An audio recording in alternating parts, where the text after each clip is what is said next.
Karyn Bryant for MMA H.E.A.T. I'm here with Vitor Belfort. Of course, he'll be fighting Chris Weidman for the UFC Middleweight title a few weeks, months from now, but you were scheduled to be doing it tonight. Do you feel a little sense of sadness that tonight is not your title fight? You know, time. It's some funny about time, because when you have the news, it struck me hard. I was driving, I couldn't even. I stopped. I couldn't believe. It was like, and I learned, like, in life, we gotta live the pain. You have to. You cannot just get the pain and say, no, I'm gonna take a painkiller. No. In life, we gotta live the pain, digest the pain, and move on. Use the pain on your behalf. Because life, what I discovered, that I want to become a champ, and I want to have a car, I want to have a house, I want to have kids. But I never knew that it's so much work to have and to keep things. So what I discovered is the more is given, the more is required. So what I use the time is like, right now I'm here doing this. I'm focused on my next fight. So I'm already past all that you're trying to digest, like, because what people think, like, you. Of course I'm frustrated, of course I was. But it happened, things happen, and you just gotta live, because the worst thing in life is just to keep being I learned to, life brings something bitter. My secret is to get something bitter and become better. That's Vitor Belfort. From bitter to better. I like that, Mr. Belfort, with that. There was the idea of you fighting somebody else, though, tonight. My office offer, because they offer someone, like, style-wise, we've been preparing for Weidman just to kind of help save the show. But then, it was like right after they offer, But then the coaches sit down and they vote no. Say, no, we wait for Weidman, because it's not a major injury. So they put on the table. It was like so imagine a business. You have some money. You're going to invest some money. I said, listen, I have something for you. And you're gonna say, okay, well, how much I'll gain from that? So what's my dividends? And I said, no, it's not that big. Right. Yeah, I'm gonna give you something that is not real, but it's pretending to be real. So they put in the balance, is like an interim belt on this time, versus the real belt.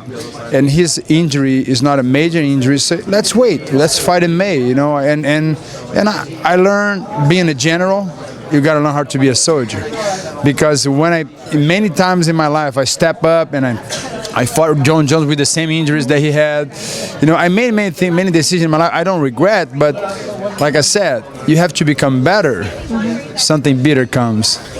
Well, speaking of bitterness, which you may feel, maybe not, I don't want to put words in your mouth, but people have given you some grief about TRT and PEDs and UFC, and I'm curious now. I feel like a lot of people say, oh, well, let's wait to see what Vitor looks like. Vitor looks different. Vitor this. Vitor's changed. Vitor's not the same. Vitor is the same. How do you feel when you hear that criticism, and does it bother you at all? Actually, it's not a criticism. It's just, I think, like I said, which lens are you watching? What years are you hearing from? So I didn't get an injury. I'm still training hard. 37 years old. I've been camping for a year, and it was a medical issue. And now showing that a lot of guys, they used to talk. They've been so I think the sport is going. I've been testing 7 times. My body, like people are seeing pictures, is kind of the same. I'm not doing crazy things, but I'm living healthy. I'm stronger. I'm keeping the same things, measuring, So I have a great team with me. I would have been doing this by myself. Great doctors. We commission and we work together. But you gotta understand, for the system to work, you follow what I mean? If you want something, if you want to become an Olympic sport, if something has to be justful. So I've been testing 7 times. My opponent been testing 7 times. I think everybody's guilty right now. But the sense is showing that we have to apply the same thing for everybody else, for something to become, right. Like, oh, we want something clean, so everybody has to go through the same thing. If they test me 6 times, test my opponent 6 times in the same time. So I think we are going through that process, and like, I love to work with the commission. We love the people. They come in my house, they go, I travel, I give where I'm going. And I think for sport to become what it is, everybody has to follow the same rules. But I think I'm a guy who never think a guy that people admire. Like, you know, I never trying to hide myself behind anything. You know, I had a medical issue, and I'm glad that no more. You know, no more TRT. So now Victor is ready to conquer. What is Vitor? It's hard not to admire you. You've been doing this so long, and I swear, I don't know if it's acai or what. You're getting younger every time I see you. I don't get it, Vitor. How is this happening? It's like a wine. In life is like this. When Jesus said we have the bread and the wine, so these two ingredients symbolize, the bread symbolizes is the word, symbolize what you live in. The wine symbolizes what's inside of you. And you got to remember, if you just have the word and you don't have the wine, you're going to be what? Dry. And if you just have the wine and you don't have the bread, you're gonna be what? Drunk. Oh, drunk. I'm hungry. Follow me. So now I'm gonna reveal what it is. Yes. So what's inside of me reveals on the outside.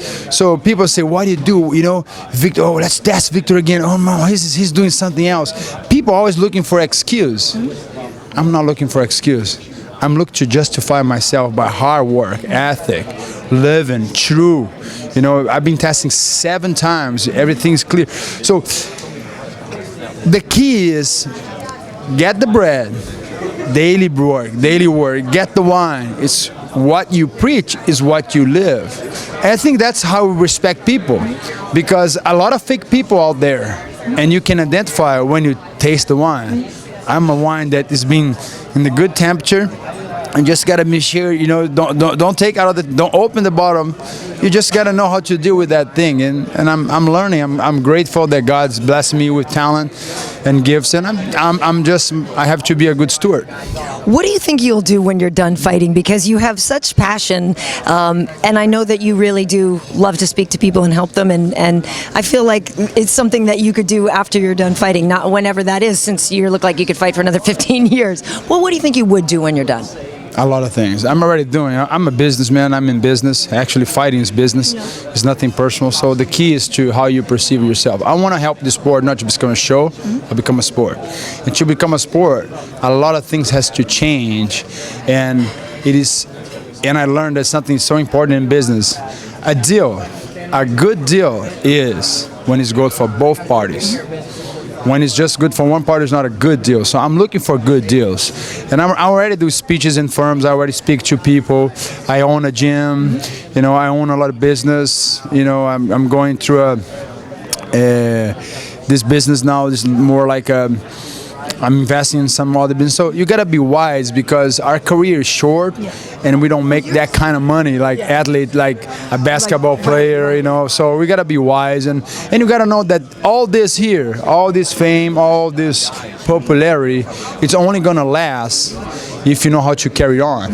So the secret is to live in 2015, you know, but it's live in 2015, but your mind has to be in 2030. That's me. Last question for you is, how do you feel about the Blackzilians versus American Top Team for the Ultimate Fighter? How did that play out? I know you can't really tell us everything about it yet, but I know Glenn Robinson, and I know that he's also a passionate guy about what he believes in. Your team? You know what is great about this format? I take my hat off Dana and the UFC team. I know we have a fantastic team.